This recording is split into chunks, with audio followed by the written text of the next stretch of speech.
Hi guys, today we're going to be talking a little cheese and we're going to be reviewing a beer. So I just wanted to get a nice close-up of the cheese here and the crackers, and I'll see you in a little while. Hey guys, welcome to my first beer and cheese pairing. We're going to review a beer, we're going to eat some cheese, we're going to talk a little bit about cheese because I know a ton about cheese. Long story short, I used to be a gourmet cheese manager, so I know my stuff when it comes to cheese. So we're going to talk a little bit about that. We're going to review a beer, we're going to have a good time. You guys ready? Alright. The beer we're going to review today is from Breckenridge Brewery. They're out of Colorado, and this is their oatmeal stout. I'm going to come in a little bit here for the bottle so you can get a look at that. It's their oatmeal stout, and this will be the first oatmeal stout I would have reviewed, so that's exciting. And the cheese we're going to be doing, I showed a little close-up earlier, I can kind of get you like this, is an extra aged reserve white cheddar.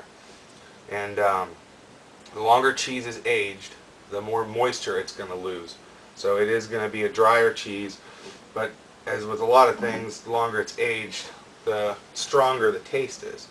So let's talk a little bit about this beer. Like I said, never had an oatmeal stout before, so I am excited to try it. It is from Breckenridge. They're from Colorado. I've done something from Breckenridge before, I can't remember.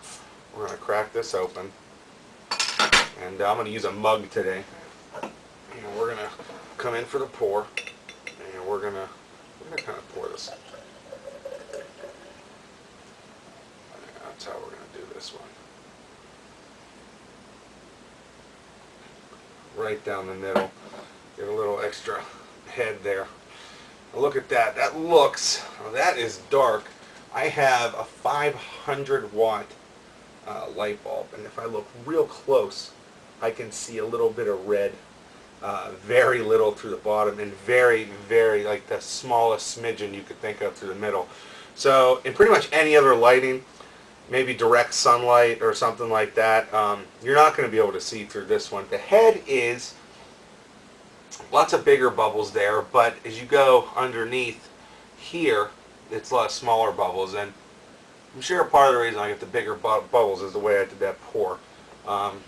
But as for the head, it's sticking around. Doesn't look like it's going anywhere in a hurry. It is dissipating a little bit. Let's have a smell here. I do smell that oatmeal. That's exciting. I do smell that oatmeal. Smell that real dark, maybe a maltiness. Really dark though.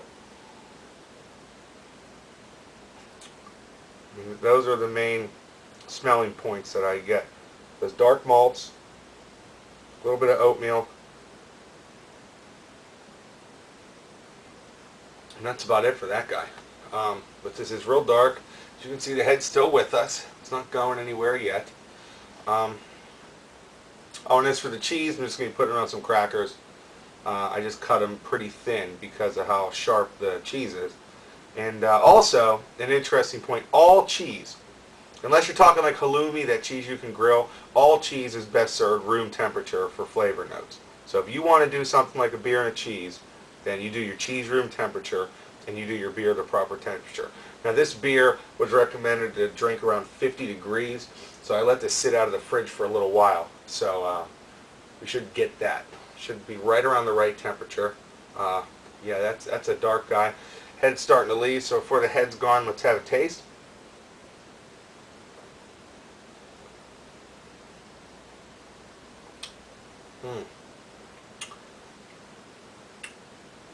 I need a minute.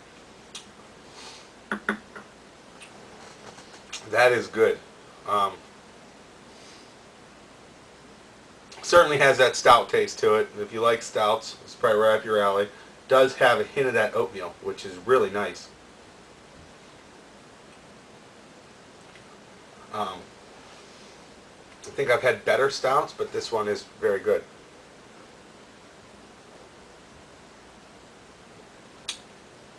Getting some real nice lacing there as well. Yeah, that's really good. I could drink a lot of these. I always like trying new stuff. It doesn't say a whole lot on the bottle. It just says a tall, dark, and dreamy stout worthy of the title. It certainly is dark, and I think it certainly is worthy of the title. This is good stuff. Now, the reason why I chose this stout to go with the cheese is because the rule of thumb when it comes to cheese, whether it be cheese and wine, cheese and beer, whatever, you go with the cheese you like and the beer you like. Now, there are other ways to pair it. But when I was selling cheese, that's the best way to tell somebody, because you never want to say, oh, you try this cheese with that wine, because then they get the cheese and it might not be something they like. So if you guys out there want to get adventurous, go out and get a cheese you like if you know about cheese. If not, maybe try something different. Get a beer you like, and that's how you're supposed to try it. And this cheese is sitting out. Now, I remember earlier I was talking about it being drier and losing moisture. As you can see, this one's already cracked. And, you know, I just cut this not too long, just long enough to leave it out room temperature. Whenever you're getting ready to prepare your cheese, you can do it either way. I like to cut it first and let it sit, maybe organize my platter or whatever. Or you can just leave the block out or the chunk out. If you're going to leave the chunk out, you want to leave it out for about 45 minutes to an hour. If you're going to cut it, you can probably cut that time in half because smaller pieces. So we're going to have a taste of this on top of a little cracker. Now we're going to see how it compares.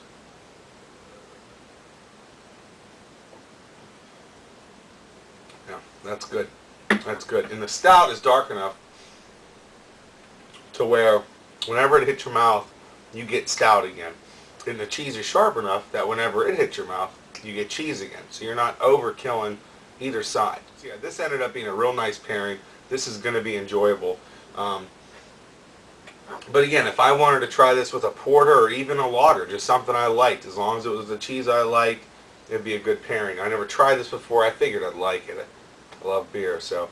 But this is good. Definitely give this a try. Again, it's the Oatmeal Stout from Breckenridge Brewery in Colorado.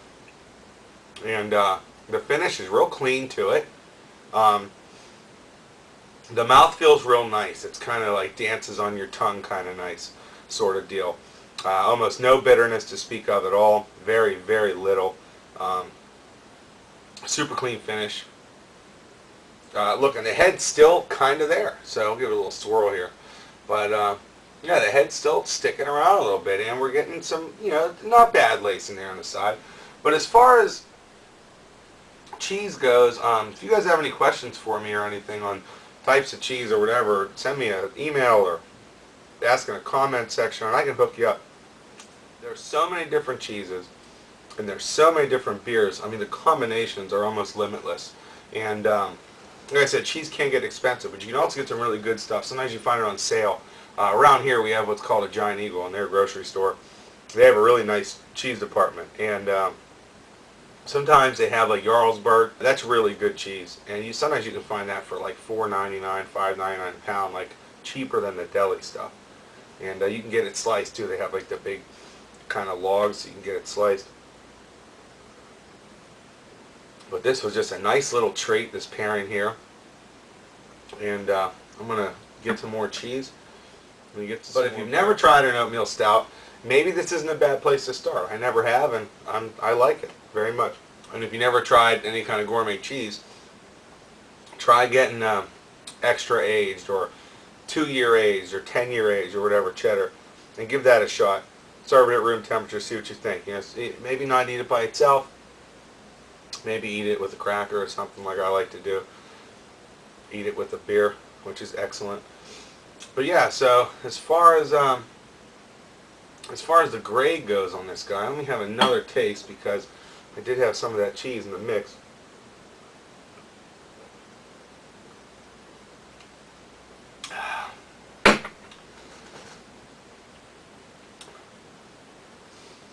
I'll go ahead and give that B-. It was good, but maybe as far as oatmeal stouts go, it's not the best. I'd have to look into that a little more. I'm sure there are better ones, but like I said, maybe this is a good place to start. If you guys have any other oatmeal stout suggestions for me, I'd appreciate it.